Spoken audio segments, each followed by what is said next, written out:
understand we are all one to be. Yeah. But I still felt it, but it kind of made other people that heard me, and and you can see it with others as well, where they're like, oh, we're all one, and it's like, well, do you know what that means? And if Yeah. so, like, how are you living as one? Yeah, I question that, because obviously I don't know how simple and clear I am being, but let's give it a go. I would say, Sure. if I was speaking to somebody who didn't have an understanding of oneness, that perhaps the best way to explain it would be to look at the soul and say the soul within you, assuming we have a soul. Okay, I know there's no absolute proof of this, but assuming we have a soul within, that is something very complete within us, and it's who we are. And then we can look at our neighbor and our friend and our brother and our sister, our son, our daughter, our father, our mother, and they too have a soul. Now that soul is completely different from our soul. It's a separate soul and nothing to do with us, as in our soul. We might be related to that person, but their soul is separate. So that's the one view to have, which is the opposite of oneness. Then we take the view where that soul, let's say for argument's sake, that soul that's in our friend, neighbor, mother, is the same. It's the same soul, exactly the same, but it's just incarnated in another body. Now, if that is true, then that then means that every single person on this planet has the same soul, just in a different incarnation, a different timeline, a different quantum reality. So does that mean that there are 6 billion souls that are identical? Well, yes. Or does it mean that actually there is one soul, and that one soul has separated itself into all these 6 billion, or however many people there are on our planet now? I don't know if this is 7 billion, I'm not sure. All those souls on this planet, are they all different aspects of one soul? And so the oneness is when you take the view that there's only one. There's just one soul, and that one soul is that divine creator, or that ultimate being, God, all that is. But that's in us. It's not something outside of us. It's not something sitting in some cloud looking down upon us. It's the soul that's in us. So sorry, Magenta, go ahead. Yeah, so I would just say that if you can find the viewpoint where that one soul that's inside us and inside our body is actually the one soul, if we can find that view and really feel it without fear, which isn't easy to do, it does take discipline, it takes a spiritual learning to find that. When we can embrace that one soul within us with love, then that's when we can take the overview and look through the eyes of that one soul and truly not just see what oneness is or even understand the concept of oneness, but we actually feel it.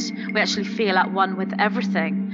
And that in itself comes in degrees, because we can't be doing this all the time. We're walking down the street and going to the shops and paying our bills. We're not going to be walking around thinking, oh, I'm one with everything and I need to buy some shopping. We need to sort of balance that view in our everyday life, but that's what we are doing. So if we're aware of that oneness and we're also aware of the separation at the same time, then that's a really good viewpoint to have, because it's a paradox. I am one soul of 6 billion and I am also one soul. And if we can take that viewpoint, we can understand separation and feel separation, feel what it's like to be individual, and then we can understand the oneness. We can feel oneness and we can understand what it is like to be the one.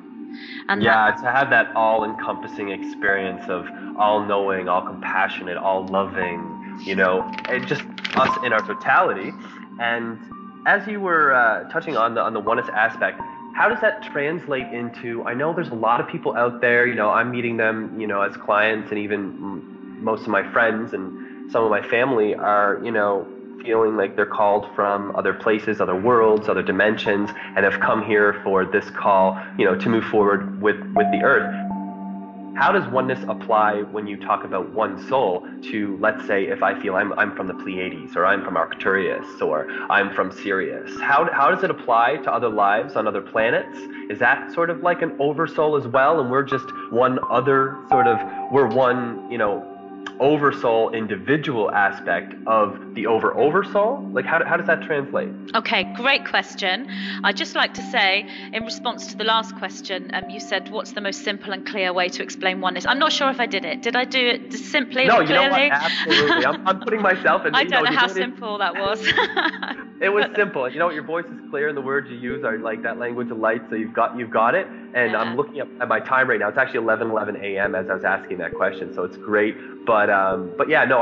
What I do, especially with client work, is I can allow myself to move into their perspective, their aura, their state of being, and actually resonate with the questions that they're asking from the purest form of empathy, which is understanding why they asked that question and not saying, well, how do you not know what oneness is, or how do you not know what this question or this answer is that you're seeking is already. So it's a very great breakdown. Okay, so how does that translate into asking where you're from rather than perhaps being here on Earth? Great question. Well, it's my understanding that within the one soul point, there is a place of absolute unity and infinity, and that is law of one, 0 point moment or energy. And then there is a sort of a burst of awakening from that, which was the first sort of separation outward, if you like, if you're using geometry. As geometry really is one of the greatest metaphors to explain this universal principle. So geometry is like a burst outward into this sort of flower. And then the flower of life. Exactly. Yeah. And out of that are birthed all these wonderful opportunities, expressions of opportunity, billions and billions of, or infinite amounts of opportunity and expression. And somewhere within the creation, because this has to come down the levels and create this geometry and move into all these higher sort of flower of lives before one can then become a soul, if you like. And eventually there comes to a point where a creation is created or birthed or born out of that. So it's all come out of that oneness. It's all come out of that 0 point law of one unified field moment.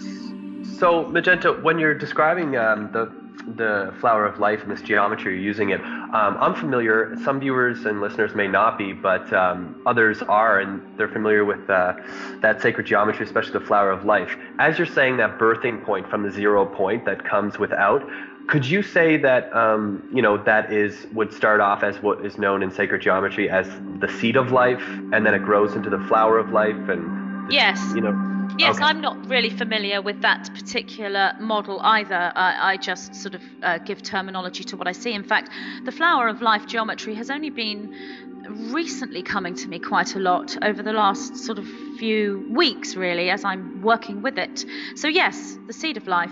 Going back to your previous question about souls coming from other planets, I'd just like to say that I do get asked this question an awful lot. In fact, if I could say what is the question that clients ask me the most, it would be, where am I from? What planet am I from? And so of course. So you're from Earth, silly being. Yeah, so I'm quite used to answering this and have spoken to the 9 about this quite extensively. And what they say is, we are all from the same place. We are all born from that seed of life geometry, if you will, the 0 point law of one as it moves into the unified field. That's where we're all from. But within that movement, as we come outwards into these infinite creations of holographic replicas of that one, every single seed, every single part of that flower is an absolute replica of the one. They're not distorted or changed. That only is expressed within the physical. They are complete holographic aspects of that one. They then choose a birthing point, if you will, as soul. And that again is difficult to explain because many birth into more than one point. So when you're looking at the multidimensional, you've got a multidimensional birthing point where that soul will incarnate into several planetary systems or several dimensions at the same time. That's the case for all souls who are birthed. So it's really much impossible from that viewpoint to say, well, you're from the Pleiades and you're from Sirius and you're from Andromeda, because they're from many of those places. So what you have to do in order to find out where someone's from is to look at the soul in a linear sense, a linear line, the way that we look at our life. Then we can look, so I can look at you, Nenesso, right now, and we've been talking for 108 minutes, 108 minutes, just as I'm coming to this point. I just have to point that out because I love That's funny, because you know what? At at the same moment, Magenta, I was just about to say, well, for our viewers' sake, can you give an example and kind of like tell me, because, you know, I'm drawn to the Pleiades and the Arcturus, but what would you say is my sort of other point of origin? Because I know I do originate from Earth, but just as our past and future timelines and lives on Earth are all happening simultaneously at once, our other lives on other planets are, and it's almost as though the ones that are most relevant, maybe I'm being pulled to a life experience or a life on, you know, my Pleiadian incarnation or life, that's resonating in harmony with my life right here on Earth, and it's also resonating with one maybe from Andromeda, whatever it is. Oh, well, I wasn't actually going to look for real as to that point, but now that you've asked for me to do so, I will. I was going to give an example, but what I mean is I can look at you, Nenesso, and look at your life. I can explain to you that there's a multi-dimensional birthing into many different places at once, but to look at your life in a linear sense, along a timeline that will take me back to the birthing point from now. So I would look at the timeline that you are in now, so sort of 14th of February 2012, and all the choices that you have made throughout this lifetime and all the other previous lifetimes to the birthing point in a linear sense. I am drawn to the Pleiades in the sense there.